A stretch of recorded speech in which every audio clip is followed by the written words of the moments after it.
ਅੱਜ ਆਓ ਫਸਾ ਦਾ ਪਰਵ ਅਤੇ ਸਦੀਪਕ ਪ੍ਰਾਣੀ ਇਸ ਉਪਦੇਸ਼ ਰਿਲੇਖ ਨਾਲ ਪਰਮੇਸ਼ਰ ਦੇ ਵਚਨਾਂ ਦਾ ਅਧਿਐਨ ਕਰੀਏ। ਸੰਸਾਰ ਦੇ ਚਰਚਾਂ ਵਿੱਚੋਂ ਕਿਹੜਾ ਚਰਚ ਫਸਾ ਦਾ ਪਰਵ ਮਨਾਉਂਦਾ ਹੈ? ਇਹ ਸਿਰਫ ਸਾਡਾ ਚਰਚ ਆਫ ਗੋਡ ਹੈ। ਇਹ ਗੱਲ ਕਿ ਚਰਚ ਆਫ ਗੋਡ ਫਸਾ ਦਾ ਪਰਵ ਮਨਾਉਂਦਾ ਹੈ, ਇਸ ਦਾ ਸਬੂਤ ਹੈ ਕਿ ਪਰਮੇਸ਼ਰ ਸਾਡੇ ਨਾਲ ਹਨ, ਹੈ ਨਾ? ਧੰਨਵਾਦ ਹੈ ਕਿ ਇਸ ਯੁੱਗ ਵਿੱਚ ਫਸਾ ਦਾ ਪਰਵ ਪ੍ਰਗਟ ਹੋਇਆ ਹੈ ਅਤੇ ਸਾਨੂੰ ਸਾਰੀਆਂ ਵਿਵਸਥਾਵਾਂ, ਹੁਕਮ ਅਤੇ ਨਿਯਮਾਂ ਨੂੰ ਮਨਾਉਣ ਦੀ ਇਜਾਜ਼ਤ ਦਿੱਤੀ ਗਈ ਹੈ। ਖੁਦ ਤੋਂ ਹੀ ਕਿ ਅਸੀਂ ਪਹਿਲਾਂ ਤੋਂ ਹੀ ਨਹੀਂ ਸਮਝ ਸਕਦੇ ਕਿ ਇਸ ਯੁੱਗ ਵਿੱਚ ਕੌਣ ਪ੍ਰਗਟ ਹੋਣਾ ਚਾਹੀਦਾ ਹੈ। ਸਿਰਫ ਫਸਾ ਦੀ ਸੱਚਾਈ ਦੇ ਜ਼ਰੀਏ ਅਸੀਂ ਸਪਸ਼ਟ ਰੂਪ ਨਾਲ ਸਮਝ ਸਕਦੇ ਹਾਂ ਕਿ ਪਰਮੇਸ਼ਰ ਇਸ ਯੁੱਗ ਵਿੱਚ ਪਹਿਲਾਂ ਤੋਂ ਹੀ ਆ ਚੁੱਕੇ ਹਨ। ਸਾਰੇ ਲੋਕੋ, ਕੀ ਤੁਸੀਂ ਕਦੀ ਇਸ ਮਾਮਲੇ ਦੇ ਬਾਰੇ ਸੋਚਿਆ ਹੈ ਕਿ ਤੁਸੀਂ ਸਾਰਿਆਂ ਨੇ ਅੱਜ ਖਾਧਾ ਹੈ? ਅੱਜ ਸਾਰਿਆਂ ਨੇ ਕੁਝ ਖਾਧਾ ਹੈ, ਪਰ ਕੁਝ ਲੋਕਾਂ ਲਈ ਇਹ ਉਹਨਾਂ ਦਾ ਆਖਰੀ ਭੋਜਨ ਹੋ ਸਕਦਾ ਹੈ, ਪਰ ਦੂਸਰਿਆਂ ਲਈ ਇਹ ਇੱਕ ਅਜਿਹਾ ਭੋਜਨ ਹੋ ਸਕਦਾ ਹੈ ਜੋ ਕੱਲ੍ਹ ਦਾ ਵਾਅਦਾ ਕਰਦਾ ਹੈ। ਮੈਨੂੰ ਤੁਹਾਡੇ ਅੱਗੇ ਇੱਕ ਕਹਾਣੀ ਸੁਣਾਉਣ ਦਿਓ। 3 ਲੋਕ ਸੀ ਜੋ ਇਕੱਠੇ ਨਾਸ਼ਤਾ ਕਰ ਰਹੇ ਸੀ। ਇੱਕ ਅੰਤਰਿਕਸ਼ ਯਾਤਰੀ, ਇੱਕ ਫੌਜੀ ਜੋ ਯੁੱਧ ਵਿੱਚ ਜਾਣ ਵਾਲਾ ਸੀ ਅਤੇ ਇੱਕ ਮੌਤ ਦੀ ਸਜ਼ਾ ਪਾਉਣ ਵਾਲਾ ਕੈਦੀ ਜਿਹੜਾ ਮਾਰ ਦਿੱਤਾ ਜਾਣ ਵਾਲਾ ਸੀ। 3 ਪੁਰਖਾਂ ਨੂੰ ਨਾਸ਼ਤੇ ਵਿੱਚ ਇੱਕੋ ਜਿਹਾ ਭੋਜਨ ਪਰੋਸਿਆ ਗਿਆ। ਹਾਲਾਂਕਿ ਮੌਤ ਦੀ ਸਜ਼ਾ ਪਾਉਣ ਵਾਲੇ ਕੈਦੀ ਲਈ ਉਹ ਨਾਸ਼ਤਾ ਉਸ ਦਾ ਆਖਰੀ ਭੋਜਨ ਸੀ, ਕਿਉਂਕਿ ਉਸ ਨੂੰ ਨਾਸ਼ਤਾ ਕਰਨ ਤੋਂ ਬਾਅਦ ਮੌਤ ਦੀ ਸਜ਼ਾ ਦਿੱਤੀ ਜਾਣ ਵਾਲੀ ਸੀ। ਇਸ ਲਈ ਇਹ ਉਸ ਦਾ ਅੰਤਿਮ ਭੋਜਨ ਬਣ ਗਿਆ। ਇਹ ਫੌਜੀ ਦਾ ਅੰਤਿਮ ਨਾਸ਼ਤਾ ਵੀ ਹੋ ਸਕਦਾ ਸੀ, ਕਿਉਂਕਿ ਉਹ ਬਿਨਾਂ ਕਿਸੇ ਗਾਰੰਟੀ ਦੇ ਯੁੱਧ ਵਿੱਚ ਜਾ ਰਿਹਾ ਸੀ ਕਿ ਉਹ ਇੱਕ ਦਿਨ ਹੋਰ ਜਿਉਂਦਾ ਰਹੇਗਾ ਕਿ ਨਹੀਂ। ਇਸ ਫੌਜੀ ਦੇ ਜੀਵਨ ਵਿੱਚ ਉਹ ਕੱਲ੍ਹ ਦੀ ਸਵੇਰ ਦੇਖ ਵੀ ਸਕਦਾ ਸੀ ਜਾਂ ਨਹੀਂ ਵੀ ਦੇਖ ਸਕਦਾ। ਇਹ ਇੱਕ ਫੌਜੀ ਦਾ ਜੀਵਨ ਹੈ। ਇਸੇ ਤਰ੍ਹਾਂ ਇਹ ਕਹਿਣਾ ਬਹੁਤ ਜ਼ਿਆਦਾ ਨਹੀਂ ਹੈ ਕਿ ਸਾਰੀ ਮਨੁੱਖ ਜਾਤੀ ਇੱਕ ਅਨਿਸ਼ਚਿਤ ਭਵਿੱਖ ਨਾਲ ਆਪਣੀ ਜ਼ਿੰਦਗੀ ਬਤੀਤ ਕਰ ਰਹੀ ਹੈ। ਅੰਤਰਿਕਸ਼ ਯਾਤਰੀ ਜੋ ਅੰਤਰਿਕਸ਼ ਵਿੱਚ ਯਾਤਰਾ ਕਰਦਾ ਹੈ, ਉਹ ਵੀ ਆਪਣੇ ਭਵਿੱਖ ਨੂੰ ਨਹੀਂ ਦੇਖ ਸਕਦਾ। ਭਾਵੇਂ ਉਹ ਨਾਸਾ ਵਿੱਚ ਕੰਮ ਕਰਦਾ ਹੈ, ਇੱਕ ਅੰਤਰਿਕਸ਼ ਯਾਨ ਤੇ ਸਵਾਰ ਹੋ ਕੇ ਚੰਦਰਮਾ ਦੇ ਚਾਰੋਂ ਪਾਸੇ ਚੱਕਰ ਲਗਾਉਂਦਾ ਹੈ ਜਾਂ ਪੜਤਾਲ ਲਈ ਮੰਗਲ ਦੀ ਯਾਤਰਾ ਕਰਦਾ ਹੈ, ਫਿਰ ਵੀ ਉਸ ਦੇ ਭਵਿੱਖ ਦੀ ਗਾਰੰਟੀ ਨਹੀਂ ਹੈ। ਜਿਵੇਂ ਕਿ ਤੁਸੀਂ ਜਾਣਦੇ ਹੋ, ਅੰਤਰਿਕਸ਼ ਯਾਨ ਕੋਲੰਬੀਆ ਕ੍ਰੈਸ਼ ਹੋ ਗਿਆ ਸੀ। ਅੰਤਰਿਕਸ਼ ਯਾਨ ਦੇ ਚਾਲਕ ਦਲ ਦੇ ਮੈਂਬਰ ਦੇ ਲਈ ਉਹ ਖਾਣਾ ਜੋ ਉਸ ਦੇ ਕੋਲ ਸੀ, ਉਹ ਉਸ ਦਾ ਆਖਰੀ ਭੋਜਨ ਸੀ। ਇਸ ਤਰ੍ਹਾਂ ਪੂਰੀ ਦੁਨੀਆ ਵਿੱਚ ਰਹਿਣ ਵਾਲੇ ਕਈ ਲੋਕ ਆਪਣਾ ਅੰਤਿਮ ਭੋਜ ਕਰ ਰਹੇ ਹਨ, ਭਾਵੇਂ ਇਹ ਭੋਜਨ ਨਾਸ਼ਤਾ ਹੋਵੇ ਜਾਂ ਦੁਪਹਿਰ ਦਾ ਭੋਜਨ ਹੋਵੇ ਜਾਂ ਫਿਰ ਰਾਤ ਦਾ ਭੋਜਨ। ਕਿ ਇਸ ਬਾਰੇ ਸੋਚਣਾ ਨਿਰਾਸ਼ਾਜਨਕ ਹੈ। ਮੈਂ ਦਰਅਸਲ ਤੁਹਾਡੇ ਨਾਲ ਕੁਝ ਮਨਮੋਹਕ ਸ਼ਬਦ ਸਾਂਝਾ ਕਰਨ ਦੀ ਕੋਸ਼ਿਸ਼ ਕਰ ਰਿਹਾ ਸੀ। ਇਸ ਧਰਤੀ ਉੱਤੇ ਬਹੁਤ ਸਾਰੇ ਲੋਕ ਅਨਿਸ਼ਚਿਤਤਾ ਨਾਲ ਭਰੇ ਹੋਏ ਭਵਿੱਖ ਨਾਲ ਦੁਖੀ ਅਤੇ ਉਦਾਸੀ ਵਿੱਚ ਰਹਿੰਦੇ ਹਨ। ਪਰ ਸਾਡੇ ਬਾਰੇ ਕੀ? ਅਸੀਂ ਆਪਣਾ ਆਖਰੀ ਭੋਜਨ ਕਦੀ ਨਹੀਂ ਕਰਾਂਗੇ।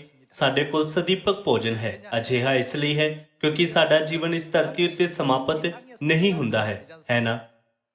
ਕਿ ਪਰਮੇਸ਼ਰ ਨੇ ਇਹ ਵਾਅਦਾ ਸਾਡੇ ਨਾਲ ਨਹੀਂ ਕੀਤਾ ਕਿ ਜਦੋਂ ਅਸੀਂ ਸਵਰਗ ਜਾਵਾਂਗੇ ਅਸੀਂ ਆਤਮਿਕ ਭੋਜਨ ਅਤੇ ਆਤਮਿਕ ਪੀਣ ਦਾ ਆਨੰਦ ਲਵਾਂਗੇ, ਜਿਸ ਦੀ ਤੁਲਨਾ ਇਸ ਧਰਤੀ ਉੱਤੇ ਕਿਸੇ ਵੀ ਭੋਜਨ ਨਾਲ ਨਹੀਂ ਕੀਤੀ ਜਾ ਸਕਦੀ। ਕਿ ਪਰਮੇਸ਼ਰ ਨੇ ਇਹ ਨਹੀਂ ਕਿਹਾ ਕਿ ਸਾਨੂੰ ਸਵਰਗ ਵਿੱਚ ਸਦੀਪਕ ਜੀਵਨ ਅਤੇ ਸਦੀਪਕ ਸੁੱਖ ਦੀ ਵਡਿਆਈ ਦਿੱਤੀ ਜਾਵੇਗੀ। ਸਾਨੂੰ ਆਪਣੀ ਆਸ ਸਵਰਗ ਦੇ ਰਾਜ ਤੇ ਰੱਖਣੀ ਚਾਹੀਦੀ ਹੈ। ਪਿਤਾ ਅਤੇ ਮਾਤਾ ਜੀ ਨੇ ਸਾਡੇ ਲਈ ਜੋ ਸੋਹਣੀ ਦੁਨੀਆ ਤਿਆਰ ਕੀਤੀ ਹੈ, ਇਸ ਲਈ ਸਾਨੂੰ ਆਪਣੇ ਸੁਪਨੇ ਨੂੰ ਕਦੀ ਵੀ ਨਹੀਂ ਗਵਾਉਣਾ ਚਾਹੀਦਾ। ਸਾਨੂੰ ਸਵਰਗ ਦੇ ਰਾਜ ਨੂੰ ਕਦੀ ਵੀ ਨਹੀਂ ਗਵਾਉਣਾ ਚਾਹੀਦਾ, ਹੈ ਨਾ?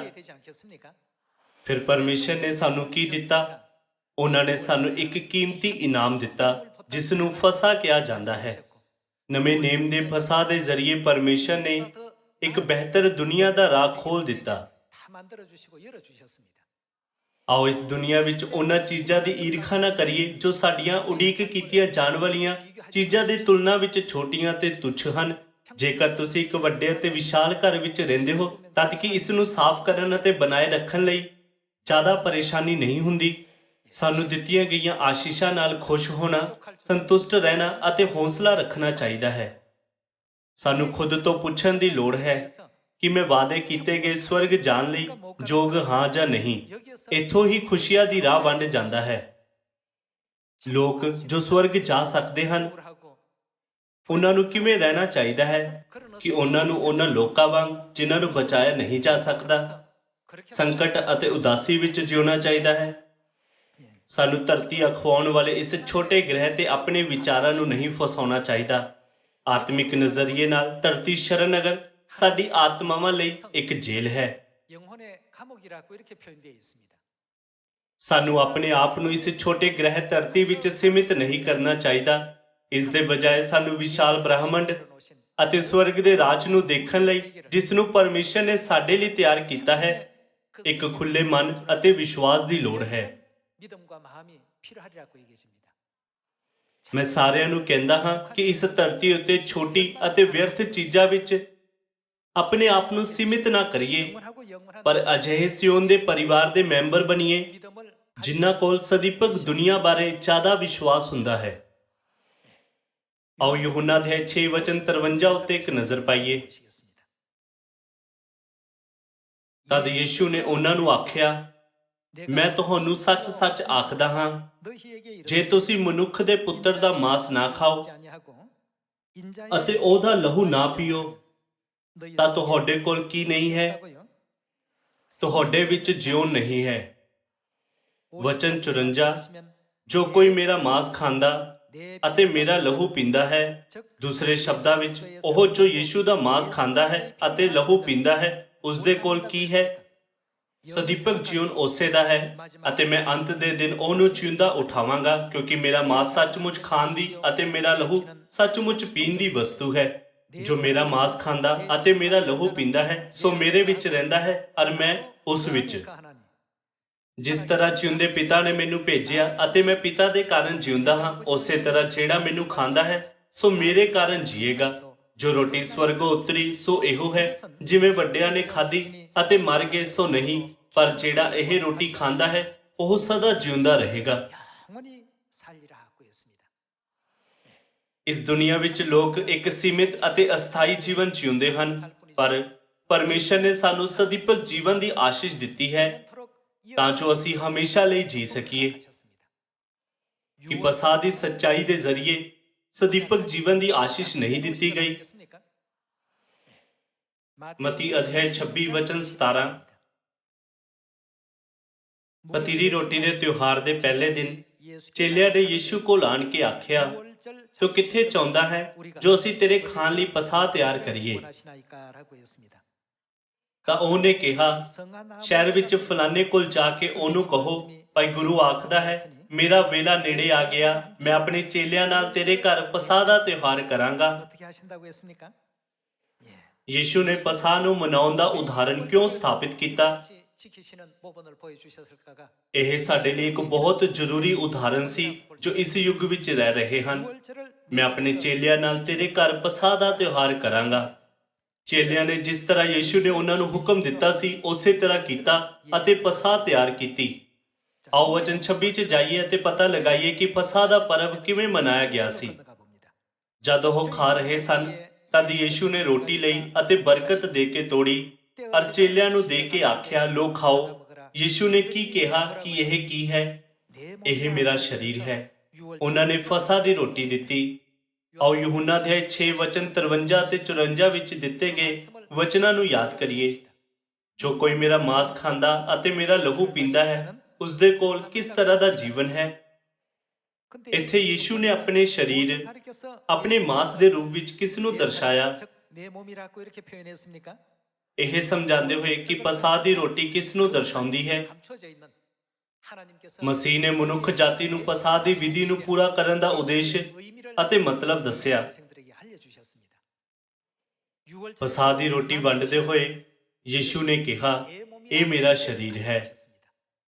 ਦੂਸਰੇ ਸ਼ਬਦਾਂ ਵਿੱਚ, ਯੀਸ਼ੂ ਜੋ ਅਮਰ ਪਰਮੇਸ਼ਰ ਹਨ, ਉਹਨਾਂ ਨੇ ਸਾਨੂੰ ਆਪਣਾ ਮਾਂਸ ਦਿੱਤਾ।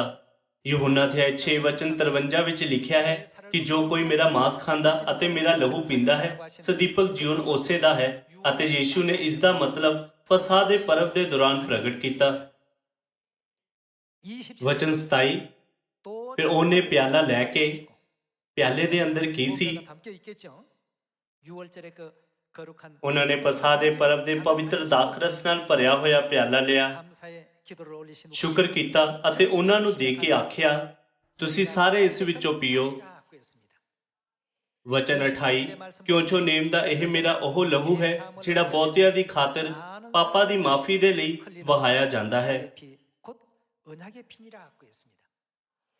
ਪਸਾਹ ਦੀ ਰੋਟੀ ਯੀਸ਼ੂ ਦਾ ਸਰੀਰ ਅਰਥਾਤ ਮਾਸ ਹੈ ਅਤੇ ਪਸਾਹ ਦਾ ਦਾਖਰਸ ਉਹਨਾਂ ਦਾ ਕੀਮਤੀ ਲਹੂ ਹੈ। ਇੱਥੇ ਯੀਸ਼ੂ ਨੇ ਸਾਨੂੰ ਉਹੀ ਕਾਰਨ ਸਿਖਾਇਆ ਕਿ ਸਾਨੂੰ ਪਸਾਹ ਦਾ ਨਿਯਮ ਕਿਉਂ ਮਨਾਉਣਾ ਚਾਹੀਦਾ ਹੈ। ਫਿਰ ਸਾਡੇ ਲਈ ਮਸੀਹ ਦੇ ਮਾਸ ਅਤੇ ਉਹਨਾਂ ਦੇ ਕੀਮਤੀ ਲਹੂ ਵਿੱਚ ਭਾਗ ਲੈਣ ਦਾ ਇੱਕੋ ਇੱਕ ਤਰੀਕਾ ਪਸਾਹ ਦੀ ਵਿਧੀ ਹੈ। ਪਰਮੇਸ਼ਰ ਨੇ ਸਾਨੂੰ ਬਾਈਬਲ ਦੀਆਂ ਸਿੱਖਿਆਵਾਂ ਦੇ ਜ਼ਰੀਏ ਇਸ ਨੂੰ ਸਪਸ਼ਟ ਰੂਪ ਨਾਲ ਸਮਝਣ ਦੀ ਇਜਾਜ਼ਤ ਦਿੱਤੀ। ਪਰਮੇਸ਼ਰ ਨੇ ਪਾਪੀਆਂ ਨੂੰ ਮਾਫ ਕਰਨ ਲਈ ਪਾਪੀਆਂ ਨੂੰ ਇਹ ਸਾਰੀਆਂ ਸਿੱਖਿਆਵਾਂ ਦਿੱਤੀਆਂ, ਪਰ ਇੱਕ ਆਤਮਿਕ ਪ੍ਰਾਣੀ ਹੈ ਜੋ ਇਹ ਨਹੀਂ ਚਾਹੁੰਦਾ ਕਿ ਮਨੁੱਖ ਜਾਤੀ ਪਾਪਾਂ ਦੀ ਮਾਫੀ ਪ੍ਰਾਪਤ ਕਰੇ। ਉਹ ਸ਼ੈਤਾਨ ਹੈ ਜੋ ਪਰਮੇਸ਼ਰ ਦੇ ਮੁਕਤੀ ਦੇ ਕੰਮ ਤੋਂ ਖੁਸ਼ ਨਹੀਂ ਹੈ। ਯੀਸ਼ੂ ਨੇ ਪਸਾਹ ਦੇ ਪਰਬ ਉੱਤੇ ਮੁਕਤੀ ਦਾ ਰਾਹ ਸਥਾਪਿਤ ਕੀਤਾ, ਪਰ ਚੌਥੀ ਸਦੀ ਵਿੱਚ ਪਸਾਹ ਦੇ ਇਸ ਸੱਚ ਨੂੰ ਮਿਟਾ ਦਿੱਤਾ ਗਿਆ ਸੀ।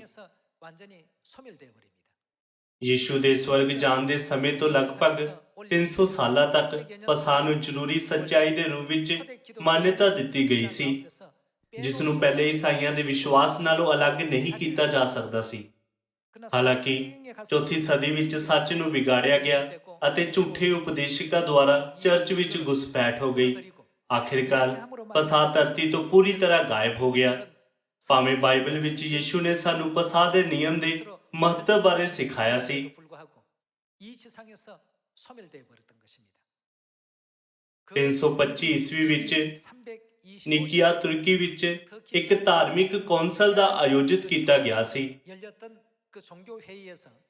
ਉਸ ਸਮੇਂ ਕੈਥੋਲਿਕ ਚਰਚ ਦੀ ਅਗਵਾਈ ਕਰਨ ਵਾਲੇ ਰੋਮਨ ਸਮਰਾਟ ਅਤੇ ਪੋਪ ਨੇ ਪਸਾਹ ਦੇ ਸੱਚ ਨੂੰ ਪੂਰੀ ਤਰ੍ਹਾਂ ਵਿਗਾੜ ਦਿੱਤਾ ਅਤੇ ਮਿਟਾ ਦਿੱਤਾ ਸੀ।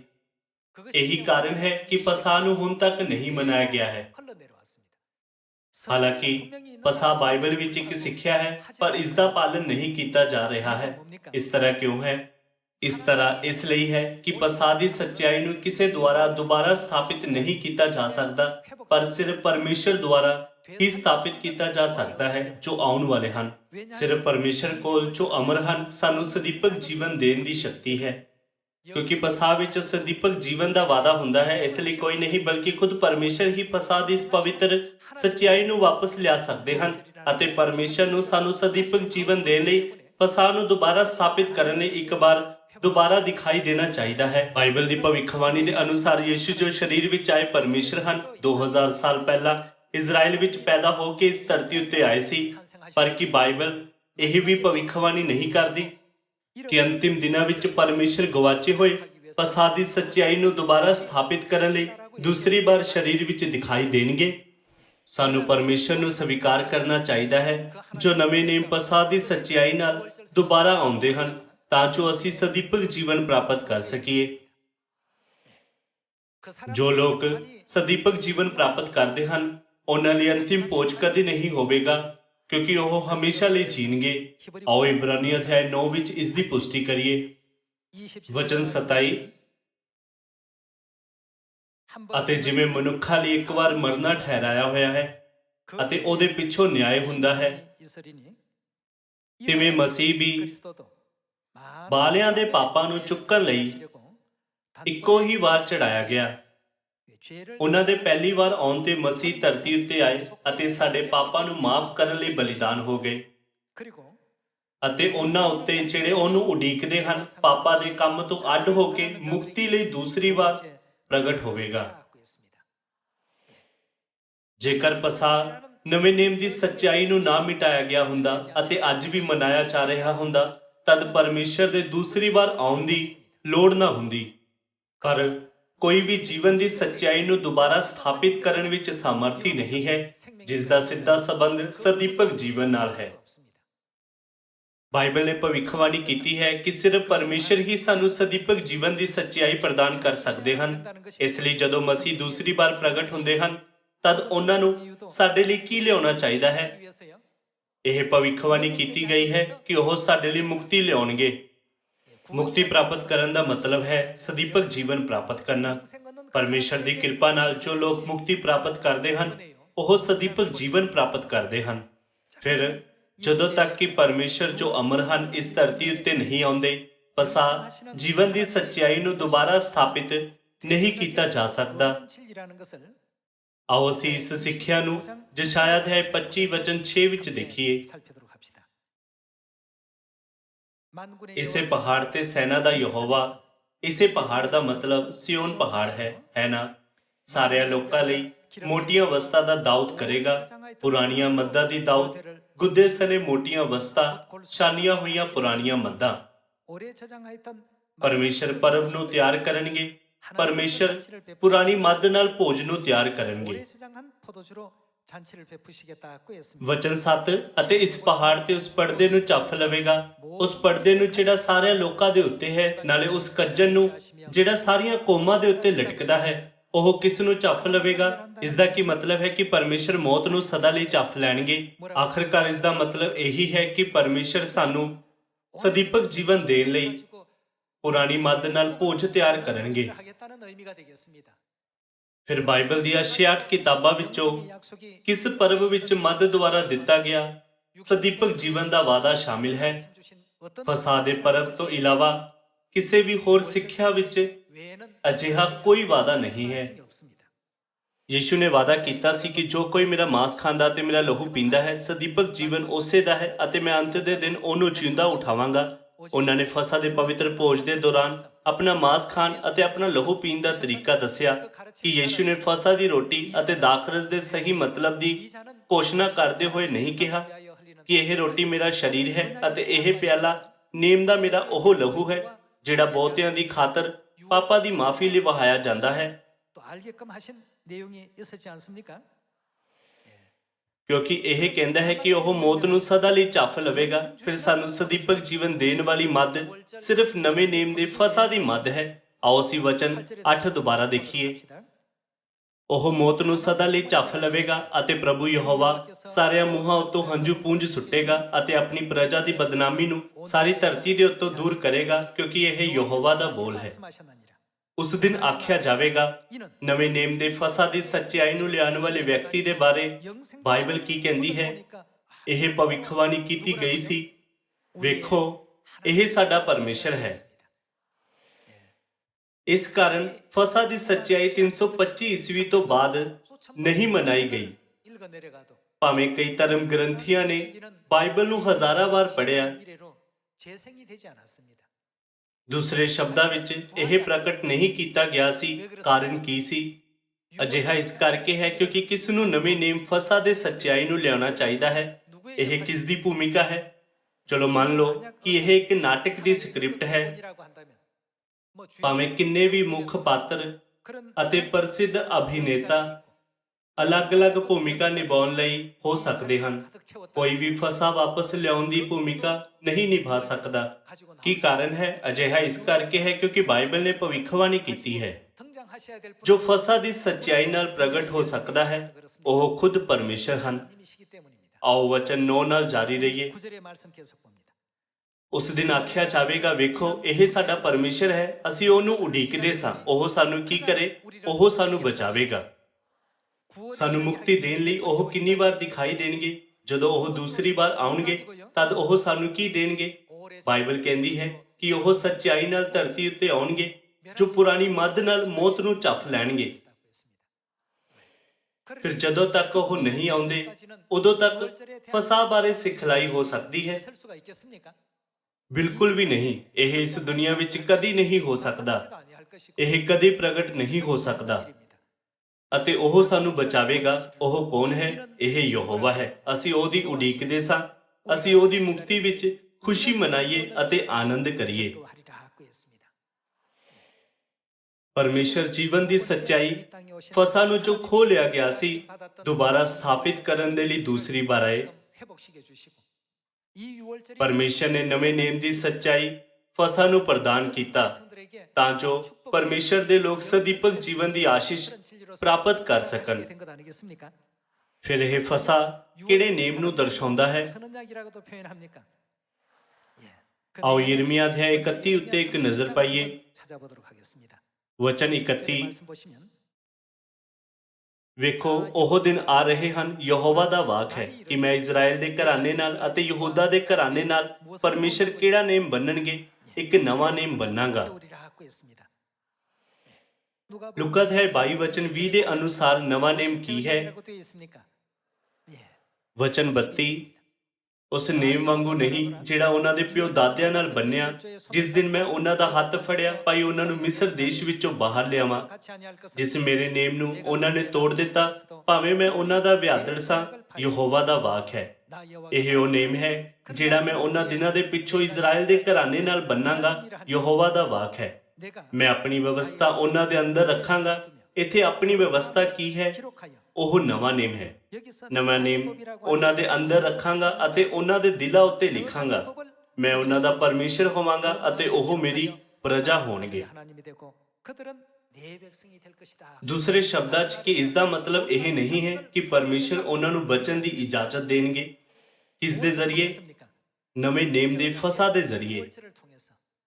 ਜਿਵੇਂ ਜਿਵੇਂ ਫਸਾ ਨੇੜੇ ਆ ਰਿਹਾ ਹੈ, ਸਾਨੂੰ ਕਦੇ ਵੀ ਅਜਿਹਾ ਨਹੀਂ ਸੋਚਣਾ ਚਾਹੀਦਾ ਕਿ ਇਹ ਸਿਰਫ ਇੱਕ ਨਿਯਮ ਹੈ ਜਿਸ ਨੂੰ ਸਾਨੂੰ ਮਨਾਉਣਾ ਚਾਹੀਦਾ ਹੈ। ਫਸਾ ਮਨੁੱਖ ਜਾਤੀ ਦੀ ਮੁਕਤੀ ਲਈ ਦਿੱਤਾ ਗਿਆ ਸਭ ਤੋਂ ਜ਼ਰੂਰੀ ਸੰਦੇਸ਼ ਹੈ। ਮਨੁੱਖ ਜਾਤੀ ਲਈ ਜਿਨ੍ਹਾਂ ਦਾ ਭਵਿੱਖ ਅਨਿਸ਼ਚਿਤ ਹੈ ਅਤੇ ਜਿਨ੍ਹਾਂ ਦਾ ਜੀਵਨ ਥਕਾਊ ਅਤੇ ਅਨੁਮਾਨਿਤ ਹੈ, ਪਰਮੇਸ਼ਰ ਸਦੀਪਕ ਜੀਵਨ ਦੇਣ ਲਈ ਧਰਤੀ ਉੱਤੇ ਆਏ ਅਤੇ ਫਸਾ ਦਾ ਇੱਕ ਆਨੰਦਮਈ ਸੰਦੇਸ਼ ਦਿੱਤਾ। ਸਾਨੂੰ ਨਵੇਂ ਨੇਮ ਦੀਆਂ ਸਾਰੀਆਂ ਸੱਚਾਈਆਂ ਨੂੰ ਜੋ ਹੁਣ ਅਸੀਂ ਮਨਾ ਰਹੇ ਹਾਂ ਕਦੇ ਵੀ ਹਲਕੇ 'ਚ ਨਹੀਂ ਲੈਣਾ ਚਾਹੀਦਾ। ਇਸ ਯੁੱਗ ਵਿੱਚ ਫਸਾ ਦੀ ਸੱਚਾਈ ਨੂੰ ਦੁਬਾਰਾ ਸਥਾਪਿਤ ਕਰਨ ਲਈ ਪਰਮੇਸ਼ਰ ਨੂੰ ਹਜ਼ਾਰਾਂ ਸਾਲਾਂ ਤੱਕ ਕੀ ਸਹਿਣਾ ਪਿਆ? ਸਿਰਫ ਇਸ ਯੁੱਗ ਵਿੱਚ ਸਾਨੂੰ ਇਹ ਕੀਮਤੀ ਇਨਾਮ ਦੇਣ ਲਈ ਪਰਮੇਸ਼ਰ ਨੂੰ ਸ਼ੈਤਾਨ ਦੇ ਖਿਲਾਫ ਲੜਨਾ ਪਿਆ ਸੀ। ਆਓ ਅਸੀਂ ਅਜਿਹਾ ਨਾ ਕਹੀਏ ਕਿ ਸਾਡੇ ਲਈ ਹਰ ਸਾਲ ਪਵਿੱਤਰ ਕੈਲੰਡਰ ਦੇ ਅਨੁਸਾਰ ਪਹਿਲੇ ਮਹੀਨੇ ਦੇ 14ਵੇਂ ਦਿਨ ਫਸਾ ਦਾ ਪਰਵ ਮਨਾਉਣਾ ਕਾਫੀ ਹੈ। ਇਸ ਅਨਮੋਲ ਇਨਾਮ ਨੂੰ ਸਾਡੇ ਹੱਥਾਂ ਵਿੱਚ ਦੇਣ ਲਈ ਪਿਤਾ ਤੇ ਮਾਤਾ ਜੀ ਹਰ ਦਿਨ ਆਤਮਿਕ ਲੜਾਈ ਲੜ ਰਹੇ ਹਨ। ਭਾਵੇਂ ਫਸਾ ਸਵਰਗੀ ਨਾਗਰਿਕਾਂ ਲਈ ਹੋਵੇ, ਪਰ ਸ਼ੈਤਾਨ ਨੇ ਸੱਚਾਈ ਨੂੰ ਚੁਰਾ ਲਿਆ ਅਤੇ ਖਰਾਬ ਕਰ ਦਿੱਤਾ। ਪਰਮੇਸ਼ਰ ਨੇ ਸਾਨੂੰ ਇਹ ਦੇਣ ਲਈ ਕੋਈ ਕਸਰ ਬਾਕੀ ਨਹੀਂ ਛੱਡੀ। ਇਸ ਲਈ ਸਾਨੂੰ ਇਹ ਸਮਝਦੇ ਹੋਏ ਫਸਾ ਦਾ ਪਰਵ ਮਨਾਉਣਾ ਚਾਹੀਦਾ ਹੈ ਕਿ ਪਰਮੇਸ਼ਰ ਨੇ ਸਾਡੇ ਲਈ ਕਿੰਨੀ ਕੋਸ਼ਿਸ਼ ਕੀਤੀ ਹੈ। ਯਿਰਮੀਆ ਅਧਿਆਇ 31 ਵਿੱਚ ਕਿਹਾ ਗਿਆ ਹੈ ਕਿ ਜੋ ਲੋਕ ਪਰਮੇਸ਼ਰ ਦੇ ਨਵੇਂ ਨੇਮ ਦੀ ਵਿਵਸਥਾ ਮਨਾਉਂਦੇ ਹਨ ਉਹ ਪਰਮੇਸ਼ਰ ਦੇ ਲੋਕ ਹਨ, ਹੈ ਨਾ?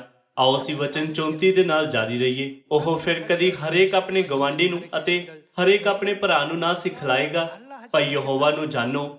ਇਸ ਦਾ ਕੀ ਕਾਰਨ ਹੈ? ਉਸ ਨੂੰ ਦੇਖ ਕੇ ਜੋ ਸਦੀਪਕ ਜੀਵਨ ਦੀ ਵਿਵਸਥਾ ਨਾਲ ਪ੍ਰਗਟ ਹੁੰਦਾ ਹੈ, ਉਹ ਬਿਨਾਂ ਕੁਝ ਕਹੇ ਪਹਿਚਾਨ ਸਕਦੇ ਹਨ ਕਿ ਉਹ ਕੌਣ ਸੀ। ਇਹ ਸਾਡੇ ਪਰਮੇਸ਼ਰ ਹਨ ਜਿਨ੍ਹਾਂ ਦੀ ਅਸੀਂ ਉਡੀਕ ਕਰ ਰਹੇ ਹਾਂ। ਉਹ ਉਹੀ ਹਨ ਜਿਨ੍ਹਾਂ ਬਾਰੇ ਨਬੀ ਯਸ਼ਾਇਆ ਨੇ ਭਵਿੱਖਬਾਣੀ ਕੀਤੀ ਸੀ। ਇਹ ਸਾਡੇ ਪਰਮੇਸ਼ਰ ਹਨ ਜਿਨ੍ਹਾਂ ਨੇ ਪੁਰਾਣੀ ਮੱਦ ਨਾਲ ਮੌਤ ਨੂੰ ਸਦਾ ਲਈ ਝੱਫ ਲਿਆ, ਜਿਸ ਨੂੰ ਲੰਬੇ ਸਮੇਂ ਤੱਕ ਸਥਾਪਿਤ ਨਹੀਂ ਕੀਤਾ ਗਿਆ ਸੀ, ਕਿਉਂ ਜੋ ਉਹ ਸਾਰਿਆਂ ਦੇ ਸਾਰੇ ਉਹਨਾਂ ਦੇ ਛੋਟਿਆਂ ਤੋਂ ਵੱਡੇ ਤੀਕ ਮੈਨੂੰ ਜਾਲ ਲੈਣਗੇ। ਯਹੋਵਾ ਦਾ ਵਾਕ ਹੈ, ਕਿਉਂ ਜੋ ਮੈਂ ਉਹਨਾਂ ਦੀ ਬਦੀ ਨੂੰ ਮਾਫ ਕਰਾਂਗਾ ਅਤੇ ਉਹਨਾਂ ਦੇ ਪਾਪ ਫਿਰ ਚੇਤੇ ਨਾ ਕਰਾਂਗਾ। ਨਵੇਂ ਨੇਮ ਫਸਾ ਦਾ ਇਹ ਵੱਡਮੁੱਲਾ ਸੱਚ ਸਾਨੂੰ ਪ੍ਰਦਾਨ ਕੀਤਾ ਗਿਆ ਹੈ। ਪਰਮੇਸ਼ਰ ਸਰੀਰ ਵਿੱਚ ਧਰਤੀ ਉੱਤੇ ਆਏ ਅਤੇ ਸਲੀਬ ਉੱਤੇ ਆਪਣਾ ਲਹੂ ਵਹਾਇਆ ਅਤੇ ਨਾ ਸਹਿਣ ਕੀਤੇ ਜਾਣ ਵਾਲੇ ਦਰਦ ਅਤੇ ਦੁੱਖ ਨੂੰ ਸਹਿੰਦੇ ਹੋਏ ਨਵੇਂ ਨੇਮ ਦੀ ਸੱਚਾਈ ਨੂੰ ਸਥਾਪਿਤ ਕੀਤਾ। ਪਰ ਇਸ ਸੱਚਾਈ ਨੂੰ ਸ਼ੈਤਾਨ ਨੇ ਰੋਂਦ ਦਿੱਤਾ। ਅੰਤਿਮ ਦਿਨਾਂ ਵਿੱਚ ਫਸਾ ਨੂੰ ਦੁਬਾਰਾ ਸਥਾਪਿਤ ਕਰਨ ਲਈ ਪਰਮੇਸ਼ਰ ਦੁਬਾਰਾ ਧਰਤੀ ਉੱਤੇ ਆਏ। ਸਾਨੂੰ ਪਵਿੱਤਰ ਫਸਾ ਨੂੰ ਸਿਰਫ ਰੋਟੀ ਦਾ ਇੱਕ ਟੁਕੜਾ ਖਾਣ ਅਤੇ ਇੱਕ ਕੱਪ ਦਾਖਰਸ ਪੀਣ ਦੀ ਇੱਕ ਵਿਧੀ ਦੇ ਰੂਪ ਵਿੱਚ ਨਹੀਂ ਮਨਾਉਣਾ ਚਾਹੀਦਾ। ਯਿਸੂ ਨੇ ਉਹਨੂੰ ਕਿਹਾ, ਜੋ ਮੇਰੇ ਉੱਤੇ ਨੀਚਾ ਕਰਦਾ ਹੈ ਭਾਵੇਂ ਉਹ ਮਰ ਜਾਵੇ ਤਾਂ ਵੀ ਜੀਏਗਾ, ਅਤੇ ਹਰ ਕੋਈ ਜਿਹੜਾ ਜਿਉਂਦਾ ਹੈ ਔਰ ਮੇਰੇ ਉੱਤੇ ਨੀਚਾ ਕਰਦਾ ਹੈ ਸੋ ਸਦੀਪਕ ਕਾਲ ਤੱਕ ਕਦੇ ਨਾ ਮਰੇਗਾ। ਸਿਰਫ ਜਦੋਂ ਅਸੀਂ ਫਸਾ ਦੀ ਵਿਧੀ ਵਿੱਚ ਪਰਮੇਸ਼ਰ ਦੇ ਇਸ ਵਾਅਦੇ ਨੂੰ ਸਵੀਕਾਰ ਕਰਦੇ ਹਾਂ, ਫਿਰ ਹੀ ਪਿਤਾ ਤੇ ਮਾਤਾ ਜੀ ਸਾਨੂੰ ਸਵਰਗ ਤੱਕ ਲਿਜਾ ਸਕਦੇ ਹਨ। ਪਰਮੇਸ਼ਰ ਉਤਸੁਕਤਾ ਨਾਲ ਸਾਨੂੰ ਸਦੀਪਕ ਜੀਵਨ ਦੇਣਾ ਚਾਹੁੰਦੇ ਹਨ। ਕਿਉਂਕਿ ਉਹਨਾਂ ਨੇ ਦ੍ਰਿੜਤਾ ਨਾਲ ਸਾਨੂੰ ਸਵਰਗ ਲਿਜਾਣ ਦਾ ਪੱਕਾ ਇਰਾਦਾ ਕੀਤਾ ਹੈ। 의지가 있습니다. ਆਓ ਅਸੀਂ ਪ੍ਰਕਾਸ਼ ਦੀ ਪੋਥੀ ਅਧਿਆਇ 21 ਵਿੱਚ ਇੱਕ ਹੋਰ ਵਚਨ ਦੇਖੀਏ। ਪ੍ਰਕਾਸ਼ ਦੀ ਪੋਥੀ ਅਧਿਆਇ 21 ਵਚਨ 4, ਅਤੇ ਉਹ ਉਹਨਾਂ ਦੀਆਂ ਅੱਖੀਆਂ ਤੋਂ ਹਰੇਕ ਹੰਝੂ ਪੂੰਝੇਗਾ ਅਤੇ ਹੁਣ ਅਗਾਂਹ ਨੂੰ ਮੌਤ ਨਾ ਹੋਵੇਗੀ। 꼬라고 했습니다. ਇਹ ਕਿਸ ਤਰ੍ਹਾਂ ਦੀ ਜਗ੍ਹਾ ਹੈ? ਇਹ ਸਵਰਗ ਦਾ ਰਾਜ ਹੈ। ਸਵਰਗ ਦਾ ਰਾਜ ਇੱਕ ਅਜਿਹੀ ਜਗ੍ਹਾ ਹੈ ਜਿੱਥੇ ਮੌਤ ਨਹੀਂ ਹੈ, ਬਲਕਿ ਸਿਰਫ ਸਦੀਪਕ ਜੀਵਨ ਹੈ। ਸਾਨੂੰ ਉਸ ਜਗ੍ਹਾ ਤੱਕ ਲਿਜਾਣ ਲਈ ਪਰਮੇਸ਼ਰ ਨੇ ਫਸਾ ਦੇ ਜ਼ਰੀਏ ਸਾਡੇ ਉੱਤੇ ਆਪਣੀ ਮੁਹਰ ਲਗਾਈ। 약속해 놓으시고 ਉਹਨਾਂ ਨੇ ਸਾਖੀ ਦਿੱਤੀ ਕਿ ਜੋ ਲੋਕ ਨਵੇਂ ਨੇਮ ਦੇ ਫਸਾ ਦੀ ਸੱਚਾਈ ਵਿੱਚ ਹਨ, ਉਹ ਪਰਮੇਸ਼ਰ ਦੀ ਸੰਤਾਨ ਹਨ 증거하시고 ਅਤੇ ਅਨੰਤ ਮਾਸ ਅਤੇ ਲਹੂ ਦੇ ਜ਼ਰੀਏ ਪਰਮੇਸ਼ਰ ਨੇ ਪੁਸ਼ਟੀ ਕੀਤੀ ਕਿ ਅਸੀਂ ਉਹਨਾਂ ਦੇ ਪੁੱਤਰ ਅਤੇ ਧੀਆਂ ਹਾਂ। 심는 어떤 대목들이 있습니다. 예, 그래서 ਆਓ ਵਚਨ 4 ਦੇਖੀਏ। 사기에도 보니까 ਅਤੇ ਉਹ ਉਹਨਾਂ ਦੀਆਂ ਅੱਖੀਆਂ ਤੋਂ ਹਰੇਕ ਹੰਝੂ ਪੂੰਝੇਗਾ ਅਤੇ ਹੁਣ ਅਗਾਹਾਂ ਨੂੰ ਮੌਤ ਨਾ ਹੋਵੇਗੀ, ਨਾ ਅਗਾਹਾਂ ਨੂੰ ਸੋਗ, ਨਾ ਰੋਣਾ, ਨਾ ਦੁੱਖ ਹੋਵੇਗਾ। ਪਹਿਲੀਆਂ ਗੱਲਾਂ ਜਾਂਦੀਆਂ ਰਹੀਆਂ। 지나갔음이라. ਵਚਨ ਨਾ ਹੋਵੇਗੀ ਮਹੱਤਵਪੂਰਨ ਹੈ। ਇਸ ਦਾ ਮਤਲਬ ਹੈ ਕਿ ਇਹ ਹੁਣ ਮੌਜੂਦ ਨਹੀਂ ਹੈ, ਕਿ ਤੁਹਾਡੇ ਵਿੱਚੋਂ ਕੁਝ ਨੂੰ ਵੀ ਕੋਈ ਬਿਮਾਰੀ ਜਾਂ ਸਰੀਰ ਵਿੱਚ ਦਰਦ ਨਹੀਂ ਹੈ। ਤੁਹਾਡੀ ਪਿੱਠ ਜਾਂ ਜੋੜਾਂ ਵਿੱਚ ਦਰਦ ਹੋ ਸਕਦੀ ਹੈ, ਜਾਂ ਤੁਹਾਨੂੰ ਤੇਜ਼ ਸਿਰ ਦਰਦ ਹੋ ਸਕਦਾ ਹੈ। ਨਾ ਹੋਵੇਗੀ ਵਚਨ ਵਿੱਚ ਪਰਮੇਸ਼ਰ ਵਾਅਦਾ ਕਰਦੇ ਹਨ ਕਿ ਜਦੋਂ ਅਸੀਂ ਆਪਣੇ ਸਵਰਗੀ ਘਰ ਵਿੱਚ ਮੁੜਾਂਗੇ ਤਦ ਅਸੀਂ ਇਸ ਦਰਦ ਅਤੇ ਦੁੱਖ ਨੂੰ ਕਦੀ ਅਨੁਭਵ ਨਹੀਂ ਕਰਾਂਗੇ। ਇਹੀ ਕਾਰਨ ਹੈ ਕਿ ਸਾਨੂੰ ਆਪਣਾ ਦਰਦ ਸਹਿਣਾ ਚਾਹੀਦਾ ਹੈ ਅਤੇ ਆਪਣੀਆਂ ਮੁਸ਼ਕਿਲਾਂ ਉੱਤੇ ਜਿੱਤ ਪਾਉਣੀ ਚਾਹੀਦੀ ਹੈ, ਕਿ ਪਰਮੇਸ਼ਰ ਨੇ ਸਾਨੂੰ ਪਹਿਲਾਂ ਤੋਂ ਹੀ ਸਾਡੀਆਂ ਰੁਕਾਵਟਾਂ ਉੱਤੇ ਜਿੱਤ ਪਾਉਣ ਦਾ ਸਪਸ਼ਟ ਕਾਰਨ ਨਹੀਂ ਦਿੱਤਾ ਹੈ। ਉਹ ਦੁਨੀਆ ਜਿੱਥੇ ਅਸੀਂ ਪ੍ਰਵੇਸ਼ ਕਰਾਂਗੇ ਸਾਡਾ ਘਰ ਹੈ। ਵਚਨ 5, ਅਤੇ ਉਹ ਜਿਹੜਾ ਸਿੰਘਾਸਨ ਉੱਤੇ ਵਿਰਾਜਮਾਨ ਹੈ ਬੋਲਿਆ, ਵੇਖ ਮੈਂ ਸਭੋ ਕੁਝ ਨਵਾਂ ਬਣਾਉਂਦਾ ਹਾਂ। ਪਰਮੇਸ਼ਰ ਸਾਡੇ ਲਈ ਸਭ ਕੁਝ ਨਵਾਂ ਕਰ ਦੇਣਗੇ। ਵੇਖ ਮੈਂ ਸਭੋ ਕੁਝ ਨਵਾਂ ਬਣਾਉਂਦਾ ਹਾਂ। ਅਤੇ ਉਹਨਾਂ ਆਖਿਆ, ਲਿਖ, ਕਿਉਂ ਜੋ ਇਹ ਵਚਨ ਨਿਸ਼ਚਾਯੋਗ ਅਤੇ ਸੱਚ ਹਨ। ਇਹ ਸਾਰੇ ਪਰਮੇਸ਼ਰ ਦੇ ਵਚਨ ਹਨ। ਅਜਿਹੀ ਸ਼ਾਨਦਾਰ ਦੁਨੀਆ ਸਾਡੀ ਉਡੀਕ ਕਰ ਰਹੀ ਹੈ, ਕਿਉਂਕਿ ਪਰਮੇਸ਼ਰ ਸਿਰਫ ਆਪਣੀਆਂ ਸੰਤਾਨਾਂ ਨੂੰ ਮਾਨ ਨਾਲ ਭਰੀ ਦੁਨੀਆ ਵਿੱਚ ਲਿਜਾਣਾ ਚਾਹੁੰਦੇ ਹਨ। ਪਰਮੇਸ਼ਰ ਨੂੰ ਆਪਣੀਆਂ ਸੰਤਾਨਾਂ ਨੂੰ ਦੂਸਰਿਆਂ ਤੋਂ ਅਲੱਗ ਕਰਨ ਦੀ ਲੋੜ ਹੈ। ਇਸ ਕਾਰਨ ਕਿ ਇਹ ਨਹੀਂ ਕਿਹਾ ਗਿਆ ਕਿ ਪਰਮੇਸ਼ਰ ਆਪਣੇ ਲੋਕਾਂ ਦੇ ਮੱਥਿਆਂ ਉੱਤੇ ਆਪਣੇ ਨਾਮ ਦੀ ਮੁਹਰ ਲਗਾਉਣਗੇ। ਜਿਵੇਂ ਕਿ ਇਹ ਲਿਖਿਆ ਹੈ, ਮੈਂ ਉਸ ਉੱਤੇ ਨਵੇਂ ਯਰੂਸ਼ਲਮ ਦਾ ਨਾਮ ਅਤੇ ਆਪਣਾ ਨਵਾਂ ਨਾਮ ਲਿਖਵਾਵਾਂਗਾ। ਸਾਡੇ ਉੱਤੇ ਆਤਮਿਕ ਮੁਹਰ ਲਗਾਉਂਦੇ ਹੋਏ ਪਰਮੇਸ਼ਰ ਨੇ ਕਿਹਾ, ਤੁਸੀਂ ਮੇਰੇ ਲੋਕ, ਮੇਰੀ ਸੰਤਾਨ ਹੋ। 내 자녀다. ਪਰਮੇਸ਼ਰ ਇਸ ਤਰ੍ਹਾਂ ਸਾਡੀ ਅਗਵਾਈ ਕਰਨ ਦਾ ਵਾਅਦਾ ਕਰਦੇ ਹਨ। ਆਓ ਸੋਚੀਏ, ਮੈਂ ਪਰਮੇਸ਼ਰ ਵਿੱਚ ਬਣੇ ਰਹਿ ਕੇ ਪਰਮੇਸ਼ਰ ਦਾ ਪੁੱਤਰ ਬਣ ਜਾਵਾਂਗਾ ਅਤੇ ਪਰਮੇਸ਼ਰ ਦੀ ਧੀ ਬਣ ਜਾਵਾਂਗੀ। ਕਿਰਪਾ ਕਰਕੇ ਸਾਨੂੰ ਆਪਣਾ ਸੰਦੀਪਕ ਜੀਵਨ ਦਾ ਪਵਿੱਤਰ ਮਾਸ ਪ੍ਰਦਾਨ ਕਰੋ ਅਤੇ ਤੁਹਾਡੇ ਲਹੂ ਨੂੰ ਜੋ ਤੁਸੀਂ ਸਾਡੇ ਪਾਪਾਂ ਦੀ ਮਾਫੀ ਲਈ ਵਹਾਇਆ, ਮੇਰੇ ਅੰਦਰ ਕੰਮ ਕਰਨ ਦਿਓ। ਉਹ ਦਿਨ ਜਦੋਂ ਅਸੀਂ ਪਰਮੇਸ਼ਰ ਦਾ ਮਾਸ ਖਾਂਦੇ ਹਾਂ ਅਤੇ ਉਹਨਾਂ ਦਾ ਲਹੂ ਪੀਂਦੇ ਹਾਂ, ਉਹ ਫਸਾ ਹੈ ਨਾ? ਸਾਰੇ ਲੋਕੋ, ਦੁਨੀਆ ਦੇ ਲੋਕ ਹੁਣ ਵੀ ਫਸਾ ਦਾ ਮਤਲਬ ਅਤੇ ਆਸ਼ੀਸ਼ ਨਹੀਂ ਜਾਣਦੇ। ਆਓ ਅਸੀਂ ਆਪਣੇ ਗਵਾਂਢੀਆਂ ਨੂੰ ਪ੍ਰਚਾਰ ਕਰੀਏ ਅਤੇ ਸਿਓਨ ਵਿੱਚ ਨਵੇਂ ਮੈਂਬਰਾਂ ਨੂੰ ਸਿਖਾਈਏ ਜੋ ਹੁਣ ਤੱਕ ਫਸਾ ਦੇ ਮੁੱਲ ਨੂੰ ਪੂਰੀ ਤਰ੍ਹਾਂ ਨਹੀਂ ਸਮਝਦੇ, ਤਾਂ ਜੋ ਇਸ ਸਾਲ ਦੁਨੀਆ ਭਰ ਦੇ ਸਾਰੇ ਸਿਓਨ ਫਸਾ ਤੇ ਪਰਮੇਸ਼ਰ ਦੀ ਕਿਰਪਾ ਨਾਲ ਭਰ ਜਾਣ। 내려주시기를 또 간절히 부탁을 드립니다. ਭਾਵੇਂ ਸਵਰਗੀ ਪਿਤਾ ਤੇ ਸਵਰਗੀ ਮਾਤਾ ਜੀ ਸਾਨੂੰ ਬਚਾਉਣ ਲਈ 이 땅에 오셨고 ਸਰੀਰ ਵਿੱਚ ਧਰਤੀ ਉੱਤੇ ਆਏ ਹਨ, 육체를 입고 이 땅에 오셨는데 ਪਰ ਪਿਤਾ ਅਤੇ ਮਾਤਾ ਜੀ ਦੀ ਆਵਾਜ਼ ਸੁਣਨ ਦਾ ਮੌਕਾ ਮਿਲੇ ਬਿਨਾ ਕਈ ਆਤਮਾਵਾਂ ਮਰ ਰਹੀਆਂ ਹਨ। 얼마나 많습니까? ਆਓ ਸਭ ਨੂੰ ਪ੍ਰਚਾਰ ਕਰੀਏ।